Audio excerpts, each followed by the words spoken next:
আসলাম আমাদের পাশের পাড়া। এখানে একটি ছোট্ট কাজ আছে। দেখো এখানকার শুধু ভিউটা দেখো, চতুর্দিকে শুধু গাছপালা, আর এর মাঝখানেই দেখতে পাচ্ছি এখানে ফুচকার স্টল দেওয়া আছে, আর ওদিকে লস্যির স্টল।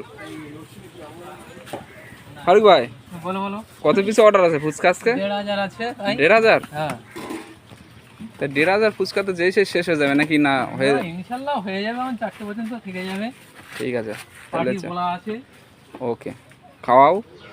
আর এদিকে লস্যির স্টল আছে, দেখে নাও। লস্যিতে কে আছে?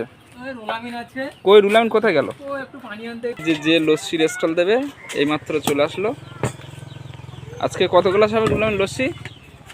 এদিকে এদিকে। হ্যাঁ, 300 গ্লাস।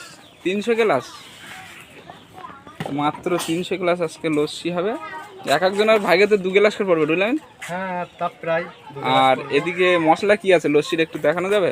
আছে, এই তো। কি কি আছে? এটা কি আছে? না, এই সব এখানে মশলা দেখো বলা যাবে। বাদামের গুঁড়ো, এখানে আমুল দুধ, আর এদিকে চিনিগুলো আছে, আর এখানে আছে বরফ। কই রুলামিন কি কি মশলা একটু বলো মুখে, আমি তো বলে দিলাম। মশলাটা বলতে পারবো না। আজকে স্টলটা খুব সুন্দর জায়গা হয়েছে, খুব ঠান্ডা জায়গা। Thank you.